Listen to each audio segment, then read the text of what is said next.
சென்ற ஆண்டு மேஜர் மஹதீக் என்ற ஒருவர் இறந்து போகிறார். மேஜர் மஹதீக்குக்கும் அவர் மனைவி ஸ்வாதி மஹதீக்குக்கும் 2 குழந்தைகள். ஒரு குழந்தைக்கு வயது 10, அவள் பெண் குழந்தை. இன்னொரு குழந்தைக்கு வயது 5. மேஜர் மஹதீக் இறந்து விட்டார்னு அவருடைய உடல் வருகிறது. அடக்கம் செய்கிறார்கள். 10 நாள் அந்த காரியங்கள் எல்லாம் முடிகிறது. 11வது நாள் ஸ்வாதி சொல்லுகிறாள் அவளுடைய மாமியார்கிட்ட, அம்மா, இந்த பையனையும் இந்த பொண்ணையும் நீங்க பாத்துக்கோங்க. என்னுடைய கணவர் ஒரு வேலை எடுத்தாரு, பாதியில விட்டுட்டு போயிருக்காரு. அவரா விட்டுட்டு போயிடல, அந்த மாதிரி ஒரு சந்தர்ப்பம் ஆகி போச்சு. அந்த பணி தொடரப்பட வேண்டும். அதனால நான் போய் ஆர்மியில சேர போறேன், ட்ரைனிங்க்கு போறேன்னு ட்ரைனிங்க்கு போறாங்க. ஆபீசர்ஸ் ட்ரைனிங் அகாடமியில சேர்றாங்க. 6 மாசம் ட்ரைனிங்க முடிக்கிறாங்க. அவங்க பேட்ச்ல அவங்க வந்து ட்ரைனிங் முடிஞ்சு கமிஷனிங் நடக்குது. அதாவது பாசிங் அவுட் நடந்து கமிஷனிங் நடக்கும். அந்த கமிஷனிங் நடக்கிற அன்னைக்கு ஸ்வாதி மஹதீக்கினுடைய மாமியார், ஸ்வாதி மஹதீக்கினுடைய தாயார், ஸ்வாதி மஹதீக்கினுடைய குழந்தைகள் 4 பேரும் அந்த விழாவுக்கு சென்னைக்கு வருகிறார்கள். ஸ்வாதி மஹதீக்கு கமிஷன் பண்ணி from today you are an officer சொல்றாங்க.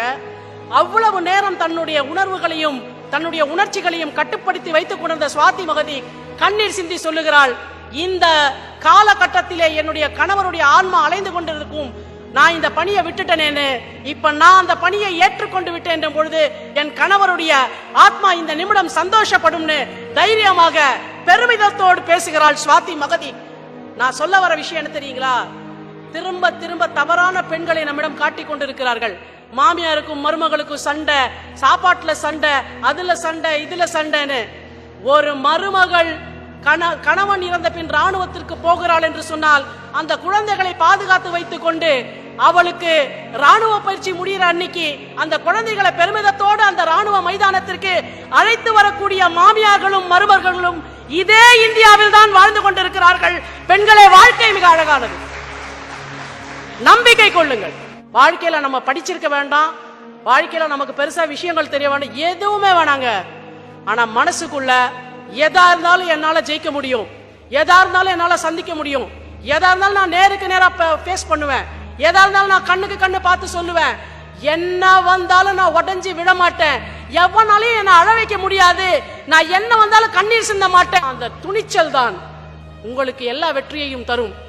இந்தியன் அகாடமியில வந்து ராணுவத்திற்கு அழைப்பு விடுக்கின்ற பொழுது இந்த மாதிரி நாங்க ராணுவத்திற்கு ஆள் எடுக்கிறோம் அப்படிலாம் சொல்லிட்டு கடைசியில ஒரு வரி போடுவாங்க, உங்களுக்கு உண்டா அந்த துணிவும் துணிச்சலும் வாங்க. இது ராணுவத்துக்கு மட்டும் இல்லைங்க, வாழ்க்கை என்பதே ஒரு போர்க்களம் தான். இந்த போர்க்களத்திலே வெற்றி பெற வேண்டும் என்றால் உங்களுக்கு இருக்கிறதா அந்த துணிவும் துணிச்சலும்ன்றதான் நாம ஒவ்வொருத்தரையும் கேட்டுக்கணும். எஸ் ஃபவுண்டேஷன் அப்படின்னு நான் இந்த ஆண்டு ஒரு இயக்கத்தை தொடங்கி இருக்கிறேன், ஒரு ட்ரஸ்ட. அதுல என்னுடைய லட்சியம் என்னவென்றால், நம்ம மனசுல எல்லாருக்கும் நம்ம மனசுல நிறைய விஷயங்கள் இருக்கு. ஆனா நமக்கு என்னன்னா, அங்கங்க நம்ம சோர்ந்து போற போது, நீ சோர்ந்து போகாத, ஒன்ன விட இப்படி மோசமா இருந்தவங்க இப்படி வந்திருக்காங்க, இப்படி தைரியமா இருக்காங்க அப்படின்னு நம்ம we want to look up to heroes. ஆனா நமக்கு அன்பார்ச்சுனேட்டா என்ன இருக்கு, என்ன மாதிரி ஹீரோஸ் இருக்கு? நமக்கு ரியல் லைஃப் ஹீரோஸ் கிடையாது நம்ம கண்ணெதிர. ஏன்னா நமக்கு ராணுவ வீரர்களை பத்தின ஒரு நாலேஜ் கிடையாது.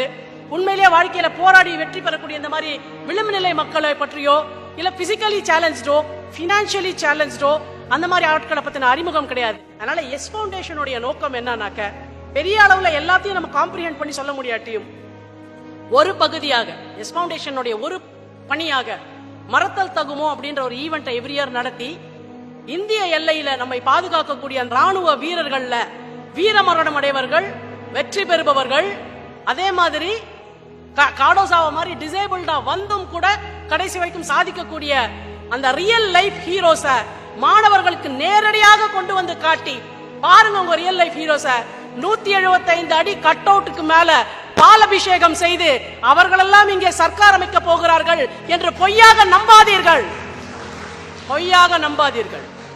வாழ்க்கையில இந்த அம்மா சுஜித் காட்டினாரு, அந்த அம்மா நாளைக்கு ஒரு எஜுகேஷன் மினிஸ்டரா வந்ததுன்னா கடைசி மனிதனுடைய வழி தெரியும், அந்த அம்மா ஜெயிக்கும். அந்த அம்மா அமைச்சா அதுக்கு பேர் தாங்க சர்க்கார். மற்ற நடிகர்கள் அமைக்கிறதுக்கு பேரெல்லாம் சர்க்கார். வாழ்க்கையில உண்மையிலுமே எல்லையில உயிரை கொடுக்கிறானே அவன் டிஃபென்ஸ் மினிஸ்டரா வந்தா அதற்கு பேர் சர்க்கார். சிம்டாங்காரெல்லாம் சர்க்கார் ஆக முடியாது.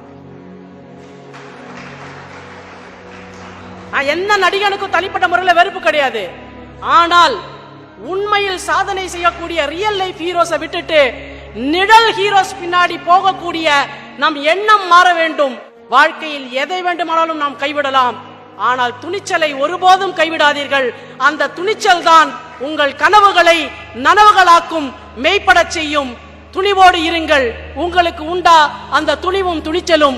இது நான் உங்களுக்கு கேட்கும் கேள்வி அல்ல, இன்று முதல் நீங்கள் உங்களை கேட்டுக்கொள்ள வேண்டிய கேள்வி என்று சொல்லி இந்த நல்ல வாய்ப்பை எனக்கு நல்கிய அனைவருக்கும் நன்றி பாராட்டி விடைபெறுகிறேன். வணக்கம்.